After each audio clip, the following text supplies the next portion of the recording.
আমরা যারা স্মার্টফোন ব্যবহার করি তাদের সবারই একটা জিনিস লক্ষ্য করা যায়, সেটা হচ্ছে আমরা যখন কোনো কিছু ডাউনলোড করতে যাই অথবা কোনো কিছু ইনস্টল করতে যাই অ্যাপস, তখন দেখা যায় যে ফোন মেমোরিতে জায়গা নেই, phone memory full.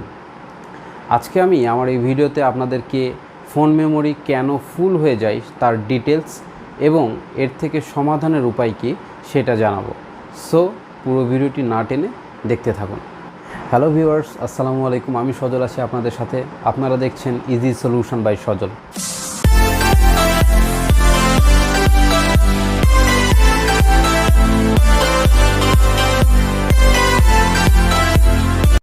Welcome back to my video. ভিডিওটি শুরু করার আগে আপনাদেরকে আরেকবার মনে করিয়ে দিই, যারা আমার চ্যানেলে এখনও নতুন প্লিজ তারা আমার চ্যানেলটি সাবস্ক্রাইব করে রাখুন এবং পাশে থাকা বেল আইকনটি বাজিয়ে দিন। শুরুতেই আমি খুব সাবলীল ভাষায় এবং শর্টকাটে আপনাদেরকে একটু বুঝিয়ে দেব যে ফোন মেমোরি কী এবং এটি কিভাবে কাজ করে। ধরেন আপনি বাজার থেকে একটি স্মার্টফোন কিনে নিয়েছেন যেটার ফোন মেমোরি 16 জিবি, কিন্তু আপনি ব্যবহার করতে পারছেন মাত্র 10 জিবি। তাহলে বাকি 6 জিবিটা আপনি ব্যবহার করতে পারছেন না কেন? জি হ্যাঁ, আমরা যে ফোনগুলো ব্যবহার করি এই ফোনগুলোর প্রত্যেকটারই কিন্তু একটা অপারেটিং সিস্টেম থাকে। যেমন আপনি যদি অ্যান্ড্রয়েড ফোন ব্যবহার করেন তাহলে সেই ফোনটাতে অ্যান্ড্রয়েড অপারেটিং সিস্টেম ইউজ করা হয়েছে, এবং যদি আপনি আইফোন ইউজ করেন তাহলে সেই ফোনটাতে আইফোনের অপারেটিং সিস্টেম ব্যবহার করা হয়েছে। অর্থাৎ আপনি যখন অ্যান্ড্রয়েড অপারেটিং সিস্টেম ব্যবহার করছেন তখন তার কিছু ফাইল ফোন মেমোরি একটা বড় জায়গা দখল করে আছে। আর যদি আপনি আইফোন ইউজ করেন তাহলে সেই একইভাবে আইফোনের অপারেটিং সিস্টেমের কিছু ফাইল আপনার স্টোরেজের কিছু অংশ জায়গা দখল করে আছে। অর্থাৎ আপনি 16 জিবি একটি ফোন কিনেছেন, কিন্তু আপনি 16 জিবি পুরোটাই ব্যবহার করতে পারবেন না, আপনি ব্যবহার করতে পারবেন মাত্র 10 জিবি। এখন আমরা যখন অ্যান্ড্রয়েড অ্যাপ স্টোর থেকে অথবা অ্যাপেলের অ্যাপ স্টোর থেকে কোনো একটা অ্যাপস ডাউনলোড করছি, তখন কিন্তু সেটা সর্বপ্রথম ইনস্টল হচ্ছে আমাদের ইন্টারনাল স্টোরেজে।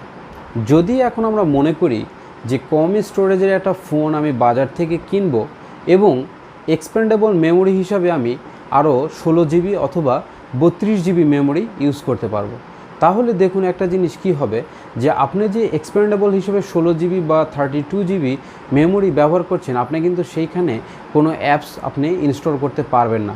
কেননা আমরা যখন কোনো একটা অ্যাপ স্টোর থেকে বা প্লে স্টোর থেকে অ্যাপস ডাউনলোড দিই, সেইটা কিন্তু আমাদের সর্বপ্রথম ফোন মেমোরিতেই জমা হয়, এবং সব অ্যাপসগুলো কিন্তু ফোন মেমোরি থেকে এক্সটার্নাল অথবা এক্সট্রা যে মেমোরি আমরা ব্যবহার করি সেখানে ট্রান্সফার করা যায় না। যার কারণে আপনার যদি এক্সট্রা মেমোরিও ব্যবহার করতে পারেন, সেটা কিন্তু শুধুমাত্র আপনি ব্যবহার করতে পারবেন বিভিন্ন ছবি রাখার জন্য বা ভিডিও রাখার জন্য বা গান রাখার জন্য।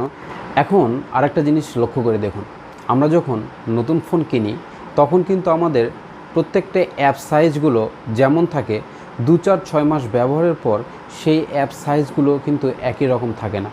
উদাহরণ হিসাবে আমরা যখন ফেসবুক বা মেসেঞ্জার ইউজ করি তখন কিন্তু নতুন ফোনে সেটা কিন্তু সর্বোচ্চ 50 থেকে 55 মেগাবাইটের সাইজ থাকে, কিন্তু সেটা যখন আমরা 2-4-6 মাস ইউজ করি তখন কিন্তু সেটার সাইজ বেড়ে দাঁড়ায় আপনার 150 থেকে 200 MB।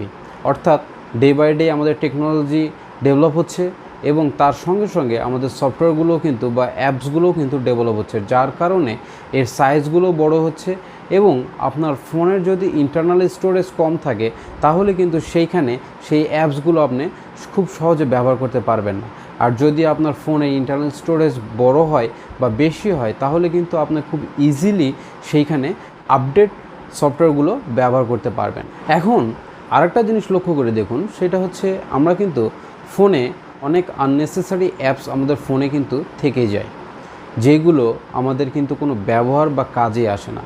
সো আমরা যদি এই আননেসেসারি অ্যাপসগুলো ডিলিট করে রাখি তাহলে কিন্তু আমরা ফোন মেমোরির অনেকখানি একটা অংশ ফ্রি পাচ্ছি, অর্থাৎ আমরা সেটা অন্য কাজে ব্যবহার করতে পারছি। সো আপনার যে অ্যাপসগুলো প্রতিনিয়ত দরকার হয় আমি বলবো সেই অ্যাপসগুলোই আপনি ইনস্টল করে রাখেন, এবং যে অ্যাপসগুলো আপনার দরকার হয় না সেই অ্যাপসগুলো আনইনস্টল করে ফেলুন। আবার অনেক সময় দেখা যায় যে গ্যালারিতে অনেক ছবি থাকে বা ভিডিও থাকে যেটা কিন্তু আমাদের দরকার হয় না। যেমন আমাদের বাসায় ছোট বাচ্চা কাচ্চা থাকে, তারা শখের বশে অনেক সময় বিভিন্ন ভিডিও করে বা ছবি তোলে, বা আমরাও যখন কোনো একটা কিছু ছবি তুলি বা ভিডিও করি দেখা যাচ্ছে যে একসঙ্গে অনেকগুলো ছবি বা ভিডিও আমরা ক্যাপচার করে থাকি, কিন্তু আসলে সবগুলোই কিন্তু সুন্দর বা সবগুলোই কিন্তু রাখার মতো প্রয়োজন হয় না। কিছু কিছু ছবি থাকে যেগুলো ডিলিট করলে কিন্তু আমাদের সমস্যা হয় না। সো আমি আপনাদের সবাইকে বলবো, যখন আপনারা ছবি বা ভিডিও করবেন ফোন দিয়ে, তখন কয়েকটা পার্ট যখন আপনারা নিলেন তখন সেটা একটু কম্পেয়ার করে দেখবেন যেটা আপনার কাছে মনে হবে সবচাইতে ভালো, সেইটা রেখে বাকি অপ্রয়োজনীয় ছবি এবং ভিডিওগুলো ডিলিট করে দেন। যার কারণে আপনার ফোন মেমোরি কিন্তু অনেকখানি জায়গা আপনার বাড়তি অংশ হিসাবে আপনি পেয়ে যাবেন ব্যবহার করার জন্য। অ্যাপসের ক্ষেত্রে আরেকটি কথা হচ্ছে, যখন আমরা অনেক দিন ধরে একটা অ্যাপস ব্যবহার করি তখন সেখানে কিন্তু কিছু ক্যাশ ডাটা বা ফাইল জমা হয়ে যায়, যেটা আমরা কিন্তু অনেকে লক্ষ্য করি না। আসলে এই জিনিসগুলো যদি আমরা লক্ষ্য করে দেখা যাচ্ছে 7 দিন অন্তর অন্তর বা প্রতিদিন যদি আমরা এগুলো ক্লিন করি, তাহলে কিন্তু আমাদের ফোন মেমোরিটা অনেকখানি অংশ আমরা ফাঁকা করতে পারি। আমি আপনাদেরকে সরাসরি এখন দেখাবো আমার এই মোবাইল স্ক্রিনে কিভাবে আমরা এই ক্যাশ ফাইল বা ডাটাগুলো ক্লিন করতে পারি। আমরা চলে যাব সরাসরি আমাদের মেনুতে গেলে দেখেন অনেকগুলো অ্যাপস কিন্তু এখানে দেখা যাচ্ছে। এখন আমি যদি কোনো একটা অ্যাপসে হোল্ড করে প্রেস করি, যেমন ধরেন আমি ফেসবুকের উপরে লং প্রেস করে রাখলাম, তাহলে দেখেন এখানে 3টা অপশন আসছে। সেটা হচ্ছে সিলেক্ট, অ্যাড টু হোম অথবা ডিসেবল। আর ঠিক তার উপরেই দেওয়া আছে একটা আই চিহ্ন। আমরা এই আই চিহ্নতে ক্লিক করব। ক্লিক করলে এখান থেকে চলে আসবো আমরা সরাসরি স্টোরেজে আসার পরে দেখুন সবার নিচে দেখাচ্ছে ক্লিয়ার ডাটা এবং ক্লিয়ার ক্যাশ। এখান থেকে আমরা যদি ক্লিয়ার ক্যাশ করে দিই, দেখুন 0 বাইট হয়ে গেছে ক্যাশ এবং ডাটা দেওয়া আছে 471 MB। এখান থেকে যদি আমরা ক্লিয়ার ডাটা করে দিই, ঠিক একইভাবে দেখুন এখানেও কিন্তু আপনার হয়ে গেছে 0 বাইট, অর্থাৎ আমাদের যে ফেসবুকের ক্যাশ ফাইল ছিল অথবা ডাটা ছিল সেগুলো কিন্তু রিমুভ হয়ে গেল। ঠিক একইভাবে যদি আমরা বিভিন্ন অ্যাপসের এইভাবে ক্যাশ এবং ডাটা ফাইল রিমুভ করতে পারি, তাহলেও কিন্তু আমাদের ফোনের অনেকখানি অংশ আমরা ফাঁকা করতে পারি আমাদের ইন্টারনাল স্টোরেজের। আরেকটা অপশন, সেটা না দেখালে নয়, ক্লিয়ার ক্যাশ অথবা ক্লিয়ার ডাটা করার সঙ্গে সঙ্গে আমাদের ফোনের অনেক সময় এপিকে ফাইল তৈরি হয়ে যায়। যেমন আমরা যখন কোনো একটা অ্যাপস প্লে স্টোর থেকে ডাউনলোড করি বা ইনস্টল করি, তার সঙ্গে সঙ্গে কিন্তু একটা এপিকে ফাইল ডাউনলোড হয়ে যায়, যেটা কিন্তু আমরা অ্যাপস আনইনস্টল করার পরেও সেই এপিকে ফাইলটা থেকে যায়। এটা আমরা পাবো কোথায় থেকে? তার জন্য আমরা চলে যাব মেনু থেকে সরাসরি ফাইল ম্যানেজারে গেলে দেখেন এখানে দেওয়া আছে এপিকে ইনস্টলেশন ফাইল। এইখানে কিন্তু আমার অনেকগুলো এপিকে ফাইল তৈরি হয়ে আছে। এই যে আমি এখানে ক্লিক করে যদি সিলেক্ট করে দিই অল, দেখুন এখানে কিন্তু আমাকে দেখাচ্ছে 400 মেগাবাইট আমার এপিকে ফাইল আছে। আমি এখান থেকে সবগুলো ডিলিট অল করে দিলাম। এখন দেখেন সব কিছু কিন্তু 0 বাইট, অর্থাৎ আমি যখন আমার ফোনের ক্যাশ এবং ডাটা ফাইলগুলো ক্লিয়ার করছি, সঙ্গে সঙ্গে আমি আমার এপিকে ফাইলগুলো ক্লিন করছি, তার মানে আমার ইন্টারনাল স্টোরেজে আমি কিন্তু একটু হলেও আমার স্পেসটা বাড়াইতে পারছি। সো বন্ধুরা, এতক্ষণ আপনারা দেখলেন কিভাবে ফোন মেমোরি ফুল হয়ে যায় এবং তার থেকে সমাধানের উপায় কী।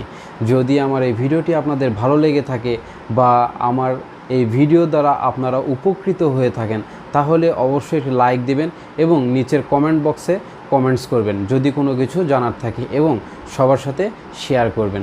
আর হ্যাঁ বন্ধুরা, আবারও বলছি, যারা এখনও আমার চ্যানেলটি সাবস্ক্রাইব করেননি, দ্রুত সাবস্ক্রাইব করে রাখুন এবং পাশে থাকা বেল আইকনটি বাজিয়ে দিন, যেন আমার পরবর্তী যে কোনো ভিডিও পাবলিশ হওয়ার সঙ্গে সঙ্গে আপনাদের কাছে সবার আগে নোটিফিকেশান চলে যায়। সো বন্ধুরা, আজকে এই পর্যন্তই। সবাই ভালো থাকবেন, সুস্থ থাকবেন। আল্লাহ হাফেজ।